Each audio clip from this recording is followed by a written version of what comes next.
Salut à tous et à toutes. Comme vous l'aurez constaté, ceci est un inédit. Nous sommes allés à la rencontre de Teflon Fudjo et des petits débats de Teflon pour en savoir un peu plus sur elle.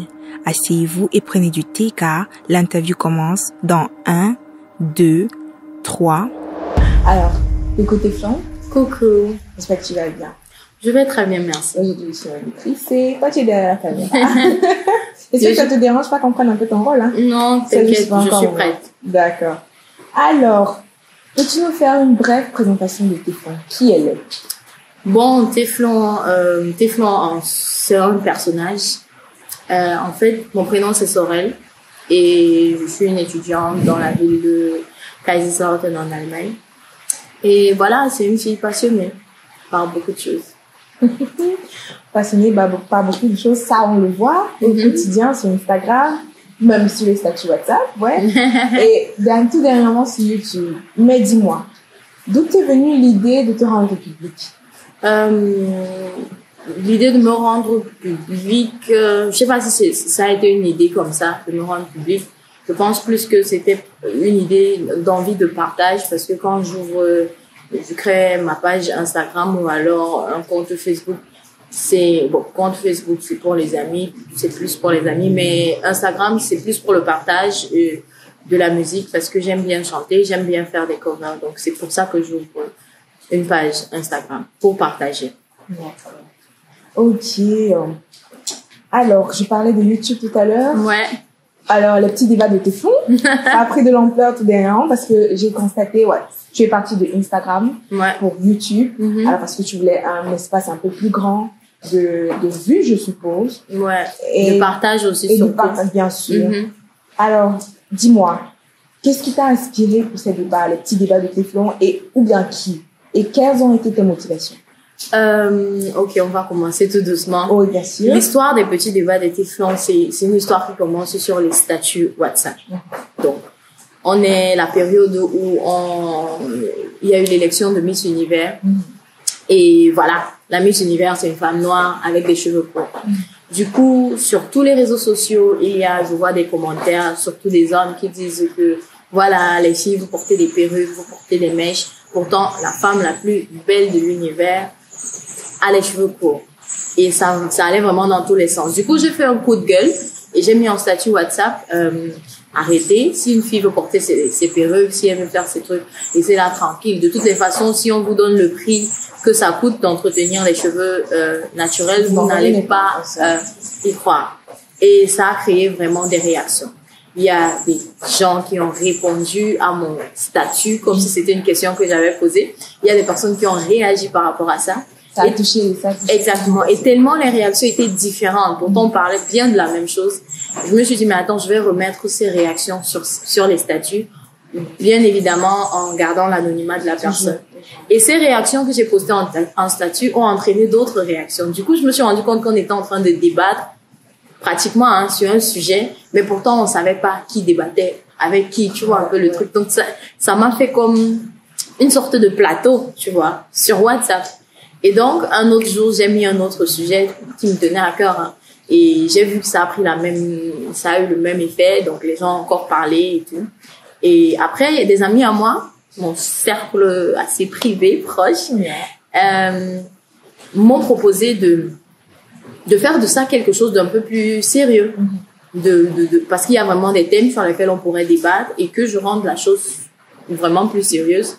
Et je me suis dit, pourquoi pas? Et aujourd'hui, on en est là. Ça te suit un peu son train-train. Ouais, et c'est juste magnifique. Je te la souhaite. Merci. Alors, tu as forcément des abonnés, tu as des gens qui te suivent, mais dis-moi, quelles sont les personnes visées lors de tes débats et pourquoi elles? Parce que forcément, tu as des sujets. Oui. Et dans ces sujets-là, il y a un type de personnes que tu voudrais atteindre. Dis-moi, quelles sont ces personnes-là? Tout naturellement, ma génération d'abord. Parce que de toutes les façons, on va pas se mentir, c'est pas les gens de 50 ans qui me suivent. C'est forcément les gens de ma génération. Donc forcément, c'est d'abord ça le public de base visé. Mais après, je me rends compte quand on va prendre des sujets comme la violence, par exemple, conjugale, c'est des sujets qui sont atemporels. Donc, ça va prendre vraiment toutes les générations. Et si une maman même tombe sur une vidéo pareille, que ce soit même des jeunes qui en parlent, elle peut toujours en tirer quelque chose. Donc, quand je me base sur ça, je me rends compte qu'en fait, ça peut toucher plus que ma génération. Ça peut toucher des personnes qui sont beaucoup plus avancées. Parce qu'après, vraiment, qu'on se le dise, même une petite personne peut te prodiguer des conseils. Ça dépend des expériences vécues, ça dépend de la mentalité, ça dépend de l'éducation et vraiment de certaines choses qui sont indépendantes de l'âge qu'on a. Donc, après, je touche vraiment beaucoup de personnes. Voilà. Non, c'est super. Et vraiment, c'est cool. Alors, bon, tu as parlé de plusieurs sujets. Ouais. Tu as dit que c'est parti de WhatsApp. Mais dis-moi, d'où te viennent ces sujets-là la plupart du temps? Parce que tu vas me dire, et pouf, là, je me réveille. Bon, on va parler de ça aujourd'hui. Je crois que tu peux avoir peut-être inspiré de l'histoire de quelqu'un ou alors quelque chose qui t'a touché. Ouais. Personnellement, ça, je suppose. Ouais. Bon, à toi de nous dire d'où est-ce qu'ils te viennent donc ces sujets-là. Au début, les sujets, je les prenais vraiment comme ça en fonction des expériences vécues, des histoires entendues, même des films, hein, vraiment partout dans la vie, quand tu marches, quand tu écoutes, quand tu parles avec quelqu'un, tu peux en tirer des sujets de discussion, tu vois. Mais après, c'est devenu les gens qui proposaient. Donc actuellement, c'est des gens qui me proposent des sujets, des invités même qui me disent le jour où tu parleras de telle chose, fais-moi savoir, j'ai envie de parler de ça, tu vois. Donc, les gens commencent à apprendre à se reconnaître dans la chose et à vouloir parler de ce qui les touche. Ouais. Et c'est d'autant plus important parce que justement, ça ne vient pas de moi. Ça ne vient pas de moi, c'est vous qui choisissez. Bon, ça ne vient pas que de moi parce que c'est vrai qu'il y a des sujets dont on a parlé qui avaient été choisis par moi et par les expériences que j'ai vécues. Mais après, ce côté partage, comme je dis, c'est vraiment partie d'une envie de partage. Donc, ce côté partage se retrouve aussi dans le fait qu'on partage même jusqu'au sujet dont on va parler. Donc, il y a une sorte d'interaction avec ton public. Exactement. Mais c'est juste top, quoi. C'est vraiment, c'est fabuleux. Alors, dis-moi, comme toute personne sur la toile, tu reçois des bonnes et des mauvaises critiques. Ouais. Alors, dis-moi, quels sont donc ces genres de critiques qui reviennent le plus souvent et comment tu les gères? Parce que je sais, en étant commentatrice aussi de statut ou alors de vidéos sur YouTube, ça pique. Ça pique vraiment. Bon, oui. Disons qu'actuellement, je trouve même qu'on est assez doux avec moi. Okay. Oui, parce que je vois aussi les réactions par rapport à d'autres personnes et je me rends compte que j'ai quand même un côté, juste ici, hein, j'ai un peu de la douceur. Mais les critiques, il y en a. Et ça a commencé au départ, vu que j'ai commencé sur Instagram. Et j'ai commencé la toute première vidéo, je l'ai fait en fait dans ma chambre avec un téléphone. Et quand je fais la deuxième ou la troisième, les critiques qui revenaient à ce moment-là, c'était oui, l'endroit où tu tournes, il n'est pas vraiment neutre, on voit ton lit, on voit ton drap. Après, j'avais dressé le lit. Hein, oui, surtout parce qu'il était super beau. Les draps, tu les changeais à tout moment. Oui, mais il y avait des gens qui trouvaient que c'était problématique d'afficher mon lit. Donc, il y avait ce genre de critiques, le lit, ce genre de choses, l'espace et tout. Tu le détail, quoi. Voilà, et la couleur. Donc, après, ça a migré. Plus tu évolues, plus les critiques aussi deviennent plus, voilà, je pense aussi que ça évolue aussi. Donc, maintenant, sur YouTube, la critique que je vais avoir un peu, c'est celle selon laquelle les débats sont très sérieux, sont trop sérieux pour les Camerounais. Et c'est une critique qui, moi, me fait juste me rendre compte que, en fait, dans notre société camerounaise, si on ne fait pas quelque chose avec de la dérision, avec de la moquerie ou avec des blagues, les Camerounais ne se sentent pas forcément concernés. Et moi, je déplore ça. Parce que, à un moment donné, on a besoin d'être sérieux. Tout à fait. Vous n'allez pas me demander de parler de violence conjugale ou bien je sais pas moi, de harcèlement sexuel ou de viol et me demander de tourner ça à la dérision. Je suis pas comédienne. C'est vrai que je fais des petits, voilà, mais à la base, je suis pas comédienne et les personnes qui viennent sur mon plateau, entre guillemets, pour parler des choses qu'elles ont potentiellement vécues ou dont elles ont écouté des histoires, n'ont pas forcément envie de rire. J'ai envie vraiment que les Camerounais se rendent compte que il y a un côté sérieux de la chose qui on n'a pas besoin de rire. En fait, et si on a vraiment besoin de comédie, il y en a plein sur YouTube, on a vraiment plein de personnes qui font dans la comédie. Tous les Camerounais ne peuvent pas être comiques. Tous les Camerounais ne peuvent pas faire de l'humour. Je suis désolée, mais les talents, ça varie en fonction des personnes, en fonction de plein de trucs. Donc, essayons je sais pas, j'ai envie de dire, essayons de respecter le travail que certaines personnes, fournissent. Essayons aussi de respecter les histoires que les gens ont racontées, parce que dites-vous bien que quand quelqu'un accepte de venir, c'est authentique. C'est pas tout le monde c'est pas tout le monde qui a accepté de venir parler. Et c'est vrai, on va peut-être donner son avis de façon distante, mais quelque part, il y a du vécu. Donc, pour seulement ce vécu-là, j'ai envie que les gens respectent ça et que ne cherchent pas forcément la blague dans tout. C'est un peu ça, la critique. Non, mais tu saisis la chose. Donc, j'ai bien ta réponse, elles sont tellement constructives. Non, mais c'est super. Alors, tu parles depuis, tu dis tes abonnés et tout. Bon, tu es sur la toile. Donc, des milliers de personnes, pourquoi pas bientôt des millions de personnes te verront. Mais dis-moi, qu'attends-tu? Parce que la page sur laquelle tu es un peu plus active dernièrement, c'est LPDDT, pardon, les petits débats de téflon, je précise. Alors, qu'attends-tu de ces internautes? Qu'attends-tu de tes abonnés? Et que souhaites-tu provoquer en eux? Alors, moi, je pense que, déjà, je suis d'avis que si tu réussis à conseiller une personne, à dire quelque chose à une personne, et que ça impacte sa vie positivement, tu as déjà fait quelque chose de grand. On n'a pas besoin de toucher 100 vies, ou bien 100 personnes, ou 1000 personnes, pour atteindre, pour accomplir quelque chose. Je pense que chez une seule personne, il y a des changements chez des gens qui sont entraînés par une expérience ou alors un simple petit conseil qui a été prodigué par une seule personne et ça change complètement la vie de la personne. Donc, j'ai envie, pour moi, ce que j'aimerais provoquer chez mes abonnés, c'est justement cette vision-là.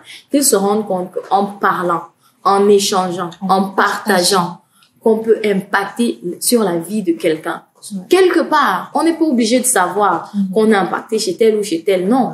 Mais ça va arriver, ça arrive. Il y a des personnes qui sont touchées, il y a des personnes qui prennent conscience quand ils regardent une vidéo avec des avis. Et j'ai envie de dire, les personnes qui viennent sur le plateau et qui parlent à cœur ouvert, les avis sont d'autant plus importants quand c'est authentique et quand on a l'impression que c'est une expérience vécue, tu vois. Et du coup, ça touche plus. Donc, j'ai envie de provoquer chez eux une envie de partage d'expérience, de conseils et voilà, de mentalité, de façon de voir, parce que pour se développer même un pays, c'est la mentalité d'abord. On est d'accord. Quand la mentalité est à un certain niveau, le pays ne peut rester qu'à ce niveau. L'éducation, tout va rester à ce niveau parce que ça part de la façon avec laquelle on parle, à laquelle on pense, la façon avec laquelle on est apte à partager. Et si on peut partager des expériences, des idées, on peut partager beaucoup plus. On peut partager après l'argent, on peut partager la maison, on peut partager le travail, on peut partager plein de choses. Donc ça, c'est ce que j'ai envie de provoquer chez mes abonnés. Et j'espère y arriver, en fait. Je suis la bonne voie, je peux te rassurer. Ouais. Ok. Depuis le lancement de LPDDT, oui, on a écouté, ou bien on a vu. La plupart du temps, c'est monétisé, si on peut dire ça comme ça. Mais bon, je vais pas m'accrocher dessus. Mais je vais te demander, si je puis me le permettre, quelles opportunités t'ont été présentées, en fait, depuis le lancement de ta page? La première opportunité, je vais dire, le premier gain que j'ai de ces débats, c'est la crédibilité. Aux yeux des gens, tu es forcément plus crédible. Ce que tu dis va être beaucoup plus pris en compte, de manière plus, avec un œil un peu plus, comment je vais dire ça, réfléchi et gagner en crédibilité devant des personnes que tu ne connais pas. c'est vraiment quelque chose de formidable. Si on te prenait pas au sérieux, et voilà, à un moment, on commence à te prendre au sérieux et on est plus apte, en fait, à t'écouter. Et ça, c'est quelque chose, c'est déjà quelque chose en soi, tu vois. C'est un gain, c'est quelque chose de bénéfique. Maintenant, au-delà de ça, j'ai fait des rencontres qui aboutissent, qui ont abouti à des envies de projets qui sont justement encore dans les tiroirs, mais qui sont en route. J'espère vraiment qu'ils vont se réaliser. Mais justement, j'ai fait des rencontres qui me sont vraiment très profitables aujourd'hui. Et j'espère que vous aurez l'occasion de découvrir de quoi il s'agit. Tu es super humble, hein, parce que tu me parles pas de la cote de popularité, là, genre, il y a plus d'abonnés. Avant, mais tu vas pas me dire que tu étais de 100, bien de 150 abonnés. Ben, aujourd'hui, on est à plus de 800 déjà. Ouais, 900. Oh, tu vois? Mais, tu parles pas de ça, là. Non, mais après, voilà, tant qu'ils viennent pour ce que tu fais et que ce que tu fais intéresse, ça va, hein, t'es pas obligé de te mettre à, je sais pas, à compter ou quoi que ce soit. Déjà que, comme j'ai dit, on est là pour partager. Plus on est nombreux, plus on rit, plus on est fou. Et voilà, donc c'est ça l'idée. Okay. C'est ça l'idée. Donc, ah oui, ce que j'oublie aussi, c'est que bon, le côté drôle de la chose, c'est que tu vas recevoir aussi des messages de personnes potentiellement ou pas intéressées par toi. Et maintenant, tu vas te demander, mais est-ce que c'est parce que je suis plus visible que du coup je suis plus intéressante, ou alors c'est parce que, bref, tu sais pas trop. Mais après, t'as ça. Ça aussi un côté charmeur, tu vois. Ça a un côté. Ça apporte du peps. Ça apporte du peps. Ça te fait sourire. Voilà. C'est ça qui est important. Exactement. Donc il y a aussi ça. On va pas se mentir. Ok. Bon, on a un peu trop parlé des petits débats de téflon, hein. Dis-moi. Depuis la période du confinement et tout, dis-moi, comment est-ce que tu occupes tes journées? Mes journées, je cuisine. C'est une autre passion de téflon. J'aime beaucoup cuisiner. Je cuisine, je fréquente.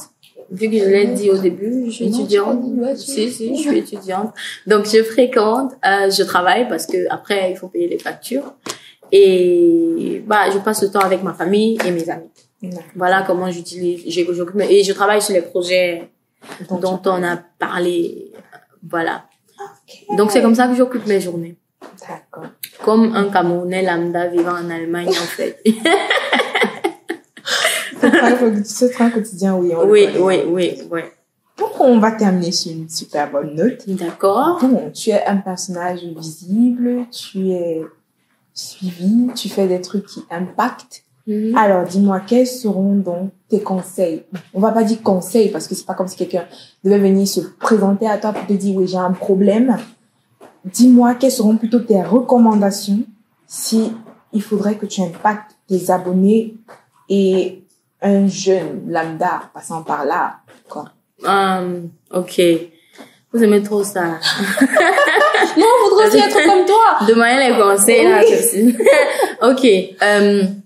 Moi, ce que j'ai envie de dire, c'est que si tu as envie de faire quelque chose, fais-le. Donne-toi les moyens de le faire. Crois en toi et fais-le. Après, une phrase aussi que j'aime bien dire, c'est fais du bien autour de toi et laisse les actes que tu as posés parler à ta place. Donc, vraiment, qu'on se base seulement sur ça. Et puis, la joie de vivre. Sourire autant que possible. On dirait tellement que ta vie, elle est simple. Non, du tout. Même pas. Tu souffres pas et tout. Du tout, mais c'est plus facile d'accueillir les problèmes avec le sourire. Parce que eux-mêmes, ils vont voir que, ok. D'accord, si, comment elle est pas crispée? Et ils vont partir encore plus vite qu'ils sont venus. Donc, en fait, c'est ça. Si vous avez envie de faire quelque chose, franchement, donnez-vous les moyens de le faire. Croyez en vous. Entourez-vous des personnes qui peuvent vous soutenir. Et voilà, croyez en vous et faites-le. D'accord. Bon, on est arrivé au terme de notre entrevue parce que c'était un échange très riche. Comme ça, et très, très riche. Merci. Donc, je te remercie beaucoup. Merci à et toi. Porte-toi bien et va de l'avant avec les petits débats de Téflon. Nous sommes derrière toi. Merci, abonnez-vous, abonnez-vous, abonnez-vous, n'oubliez pas d'activer la cloche de notification. Abonnez-vous, je vous vois. Ok, merci beaucoup. Ok. Bye bye. Bye bye.